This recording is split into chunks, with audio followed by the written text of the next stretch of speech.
ओम नमः शिवाय। दोस्तों आपका हमारे चैनल पर स्वागत है। दोस्तों साल का पहला सूर्य ग्रहण 20 अप्रैल 2023 को लगने जा रहा है। तो इस सूर्य ग्रहण का प्रभाव अगले 20 दिनों तक कन्या राशि वालों पर क्या पड़ने वाला है, इसकी जानकारी इस वीडियो में हम आपको देने वाले हैं। तो चलिए करते हैं शुरुआत और सबसे पहले जानते हैं सूर्य ग्रहण के बारे में। जी हाँ दोस्तों, साल का पहला सूर्य ग्रहण 20 अप्रैल 2023 को मेष राशि में लगेगा और यहीं पर सूर्य ग्रह अपनी उच्च राशि में रहेंगे, यानी कि मेष राशि में रहेंगे। यह सूर्य ग्रहण 20 अप्रैल 2023 को सुबह 7:05 पर आरंभ होगा और दोपहर 12:29 पर समाप्त होगा। क्योंकि यह ग्रहण भारत में दिखाई नहीं देगा, इसलिए इसका सूतक काल मान्य नहीं होगा, लेकिन सूर्य ग्रहण लगने के कारण इसका प्रभाव हम सबके जीवन पर और 12 राशियों पर व्यापक रूप से देखने को मिलेगा। तो आइए जानते हैं कि कन्या राशि पर सूर्य ग्रहण का प्रभाव अगले 20 दिनों तक किस प्रकार का फल देने वाला है। उससे पहले यदि आप चैनल पर पहली बार आए हैं तो चैनल को सब्सक्राइब कीजिएगा, नोटिफिकेशन बेल को ऑन कीजिएगा, वीडियो पसंद आए तो लाइक और शेयर जरूर कीजिएगा। देखिए कन्या राशि वालों, सूर्य देव आपके 12वें भाव के स्वामी बनते हैं। वैसे भी आपकी कुंडली में अच्छे नहीं माने जाते। 12वें भाव के स्वामी होकर आपके अष्टम भाव में गोचर करेंगे और यहीं पर ग्रहण लगेगा। अष्टम भाव दुख, कष्ट और पीड़ा का होता है, साथ ही एक्सीडेंट वगैरह का होता है। वही 12वां भाव मोक्ष, साथ ही सैया सुख, हॉस्पिटल, विदेश का होता है। तो यह ग्रहण कुछ क्षेत्रों में आपके लिए विशेष फलदायी रहने वाला है। यदि आप कन्या राशि वाले हैं, आप किसी भी प्रकार से विदेश से जुड़ाव रखते हैं, इंटरनेट, ऑनलाइन ट्रेडिंग या किसी भी सेक्टर से आप जुड़ाव रखते हैं विदेश से, तो आपको यहाँ पर लाभ प्राप्त होगा। हालांकि विदेशी भूमि से लाभ प्राप्त करने के लिए थोड़ा सा संघर्ष आपका बढ़ेगा, लेकिन 27 अप्रैल 2023 के बाद से आपके विदेश से जुड़े हुए कार्य बन जाएंगे। विदेश जाने की अगर आपकी इच्छा है तो विदेश जाने के योग बन जाएंगे। विदेश में आप नौकरी प्राप्त करना चाहते हैं तो स्थितियां आपके लिए बेहतर रहेंगी। तो ये स्थिति आपके लिए बढ़िया है। इसके साथ में देखिए 12वां भाव जो होता है ना, वो खर्चों का होता है और अष्टम भाव किसका होता है? बीमारियों का भी होता है, आयु का भी होता है, कष्ट का भी होता है। तो अष्टम भाव में कहीं ना कहीं से आपको थोड़ी सी दिक्कत होगी, आपके हेल्थ को लेकर आप प्रॉब्लम में रह सकते हैं। अष्टम भाव में सूर्य के आने की वजह से बाल झड़ने की समस्या, माइग्रेन की समस्या, सिरदर्द या अनिद्रा की समस्या आपको परेशान कर सकती है। तो आप यदि कन्या राशि वाले हैं तो आपको 20 अप्रैल 2023 से लेकर 10 मई 2023 तक अपने हेल्थ का ध्यान रखना है, अनिद्रा से बचना है, साथ ही ओवर थिंकिंग करने से भी आपको बचने की सलाह ग्रह सितारे दे रहे हैं। हालांकि यदि देखा जाए तो यहाँ पर आपकी वाणी बहुत अच्छी रहेगी कन्या राशि वालों। आप देखेंगे 20 अप्रैल से थोड़ा सा आपको आपकी वाणी साथ देती नजर नहीं आएगी, लेकिन 27 अप्रैल से लेकर 10 मई तक वाणी, कंसल्टेंसी से जुड़े कार्य या पब्लिक सेक्टर से जुड़े कार्यों में आपको सफलता देखने को अवश्य मिलेगी। साथ ही सूर्य देव अष्टम भाव में बैठकर 7वीं दृष्टि आपके वाणी भाव पर डाल रहे हैं। साथ ही यह कुटुंब का भी भाव होता है। तो ये एक बात स्पष्ट हो जाती है कि जो आपके कुटुंबीजन हैं, जो आपके रिलेटिव्स हैं, उनके साथ में आपके बहुत अच्छे तालमेल नहीं रहेंगे। कहीं ना कहीं से उनके बीच में वाद विवाद या दुराव की स्थितियां बनती नजर आने वाली हैं। लेकिन आपके परिवार के लिए बहुत अच्छा है। यदि आप कन्या राशि वाले हैं, आप अपने माता पिता के साथ में रहते हैं, भाई बहनों के साथ में रहते हैं, तो आपको लाभ मिल जाएगा। साथ ही आपके सुख साधनों में भी वृद्धि होती दिखाई दे रही है। माता के स्वास्थ्य को लेकर कोई परेशानी चल रही थी तो उससे भी आप देखेंगे कि माता जी के स्वास्थ्य में सुधार देखने को मिलेगा।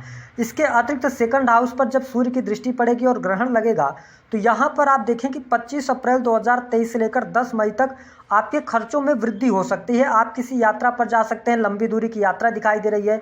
साथ ही आप किसी मतलब फंक्शन वगैरह में शामिल हो सकते हैं, शादी विवाह में जाने के योग यहाँ पर दिखाई दे रहे हैं। ऐसी स्थिति कन्या राशि वालों को देखने को मिलेगी। साथ ही 20 अप्रैल 2023 से लेकर 10 मई 2023 तक प्रेम संबंधों में आपको उतार चढ़ाव का सामना करना पड़ेगा।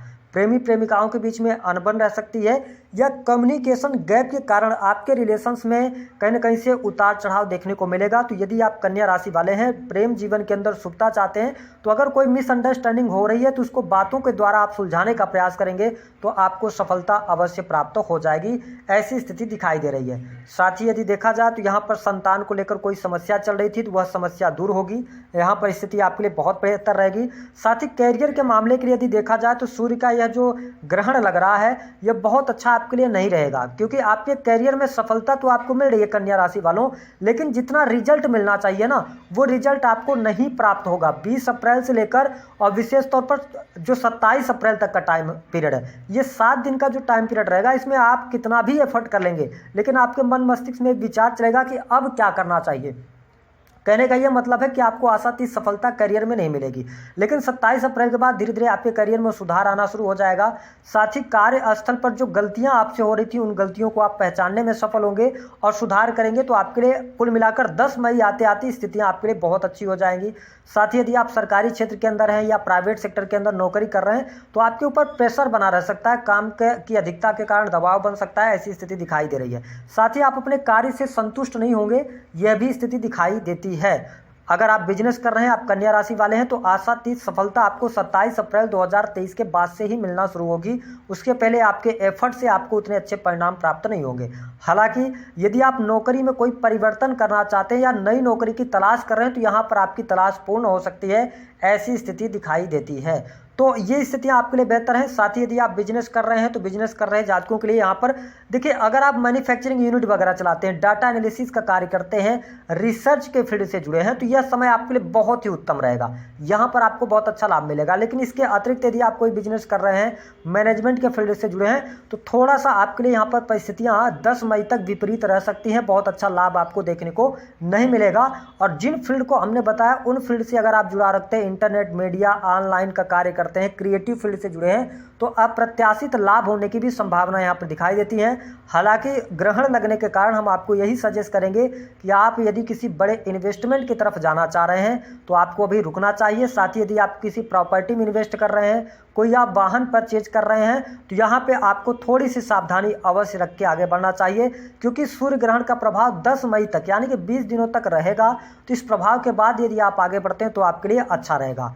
अब आइए बात कर लेते हैं कि आपको क्या दान करना चाहिए। तो देखिए कन्या राशि वालों, दान के तौर पर आपका जितना वजन है, उस वजन का 10वें हिस्से के बराबर आप गेहूं का दान जरूर करें। आप किसी जरूरतमंद को दे सकते हैं। जैसे मान लीजिए कि 20 अप्रैल को ग्रहण लगने वाला है, तो आप 19 अप्रैल को ही जो है, तो आपके वजन का जो 10वां हिस्सा है, उतना आप गेहूं निकाल लें, उसको रख दें, सूर्य के प्रकाश में रख दें, और उसके बाद जब सूर्य ग्रहण समाप्त हो जाए, उसके बाद आप किसी जरूरतमंद को दान दे दें। इससे आपको लाभ मिलेगा। दूसरी स्थिति कि आपको किस मंत्र का जप करना चाहिए, तो आप ओम नमः शिवाय मंत्र का जप कर सकते हैं या गणेश भगवान के मंत्रों का जप कर सकते हैं। इससे आपको बहुत अच्छे बेनिफिट देखने को मिलेंगे। जो समस्याएं आनी हैं वह भी समाप्त होंगी। तो दी गई जानकारी पसंद आई है तो वीडियो को लाइक करें, चैनल को सब्सक्राइब करें।